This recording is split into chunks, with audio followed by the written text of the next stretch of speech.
If a equal to 5 power 1 by 3 minus 5 power 1 minus 1 by 3, prove that a cube plus 3a equal to 24 by 5. Here, सबभन्दा पहिला LHSबाट लेख्नु a cube plus 3a equal to 24 बाट a cube plus 3a ले a cube भनेको यसको whole cube हो 5 1 by 3 minus 5 minus 1 1 by 3 of whole cube plus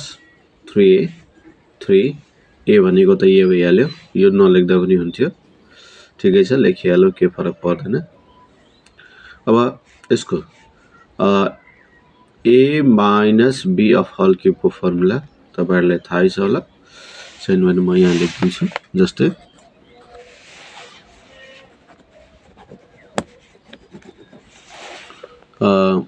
a minus b of whole cube equal to a cube minus b cube minus 3ab a minus b ये formula हो अब यो फर्मुलामा हामी चाहिँ यसलाई चाहिँ कन्भर्ट गर्न गइरहेका छौं जस्तै a क्यूब भइहाल्यो माइनस b क्यूब पनि भयो त्यसपछि माइनस 3ab यो माइनस 3 भयो a भनेको यो भइहाल्यो b भनेको यो भयो त्यसपछि a माइनस b अब a माइनस b छँदैछ a माइनस b अथवा a माइनस b अब प्लस भनेको प्लस यो 3 यो भनेको त हामीलाई ab यसको ठाउँमा हामीले a लेखेको छँदैछ त्यसपछि अर्को इक्वेसनमा हामीले के गर्न सक्छौं भने यसलाई क्यूबलाई 1/3 into 3 गर्न सक्छौं सजिलो अब यो 1/3 अब माइनस 1/3 त्यही गरेको यहाँ अरु यो भनेको त a हो यहाँ अलरेडी भ्यालु दिएको छ इक्वल टु यति अरे त्यही भएर यतिको यति भ्यालु प्लस 3a छँदैछ अब 3 क्यान्सल 5 पावर 1 यहाँ 3 क्यान्सल 5 पावर -1 प्लस यो यसबाट घटायो भने 0 बाँकी 5 पावर 0 यो जस्ता तस्तै त्यसपछि अर्को स्टेपमा अब 5 को पावर 1 भनेको 5 भयो यो माइनस को माइनस 5 पावर -1 भनेको 1/5 भयो यो 3 इन्टु यसको पावर 1 हुन्छ 1 अनि 3 1 जा 3 यो a छँदैछ 3a त यो माइनस 3a भयो माइनस 3a यता प्लस 3a छ यो दुईटालाई काट्न मिलिहाल्छ बाँकी बच्छ 5 minus 1/5 5 minus 1/5 अथवा 5 5 जा 25 minus 1 गर्दा 24 यो मुनि 5 छँदैछ यसरी प्रुभ भयो ल अब नेक्स्ट क्वेशनमा छ if x square minus 2 equal to 2 power चाहिँ -2/3 plus 2 power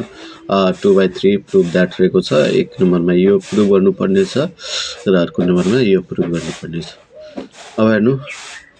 सबैभन्दा पहिले सल्युसन यो जस्ता जस्तै हामी लियो यहाँ देखि यहाँसम्म त्यसपछि यो x स्क्वायर छँदैछ यो -2 लाई अर्कोतिर लादै छौं हामी अथवा यसलाई 2 को 2 यसको 1/3 गरेको 1/3 भनेको 2 1 जा 2 नै हुन्छ यसलाई स्क्वायर को रूपमा परिणत गरेको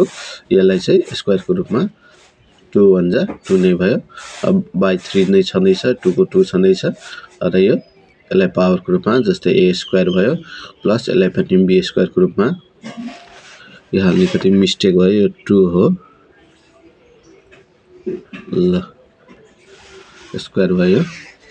त्यसपछि प्लस जस्तै a square plus 2ab plus 2ab भयो 2a भनेको a भयो सुरुको 2 पावर 1 -3 भयो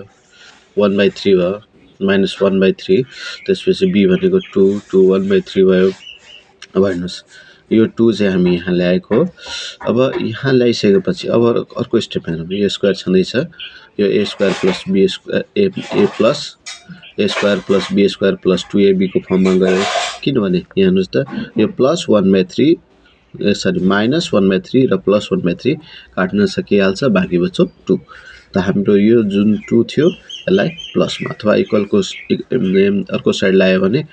प्लस हुन्छ, -2 अर्को साइड ल्यायो भने प्लस हुन्छ र यो भनेको क्यान्सल भयो। अथवा यसले गर्दाखेरि हाम्रो के फर्मुला गर्यो भने a square plus 2ab plus b स्क्वायरको फर्ममा गएछ।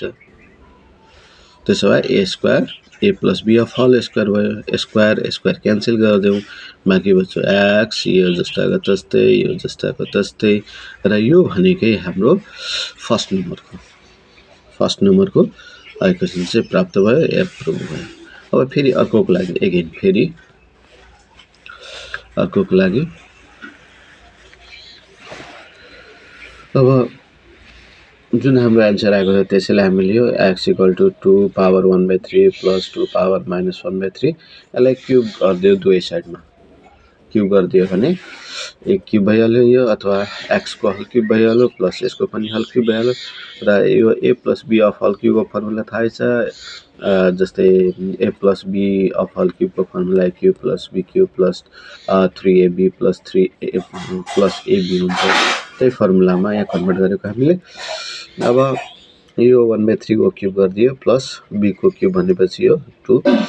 पावर -1/3 को हल क्युब गरिदियो प्लस 3ab भनेको 3, यो a यो b, 3ab भइहाल्यो। त्यसपछि a प्लस b भनेको यो a प्लस b भइहाल्यो। अब a क्युब छँदैछ यहाँ, सरी x क्युब छँदैछ इक्वल टु र यसलाई काट्न सकिहाल्छ है, अनि यसलाई काट्न सकिहाल्छ, अथवा यो प्लस यो माइनस पनि घटाउन मिलिहाल्छ। यति भनेको हामीले यहाँ दिएकै छ 2 1/3 प्लस 2 पावर -1/3 भनेको x हो, यसको ठाउँमा हामीले x लेख्यौँ। त्यसपछि अर्को स्टेपमा यो छँदैछ,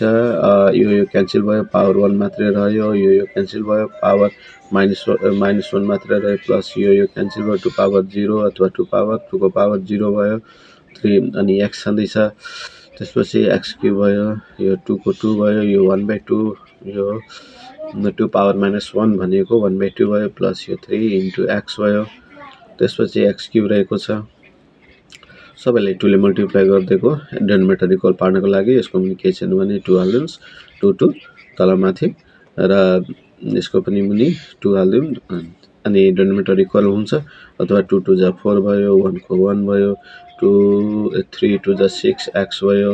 अनि सबैको डेनोमिनेटर 1 भयो। अनि 2x क्युब छँदैछ, यसलाई क्रस मल्टिप्लाई गर्दा 2x क्युब भयो। 2x क्युब भइसकेपछि अब यो 4 1 5 भयो प्लस 6x, यसरी प्रुभ भयो।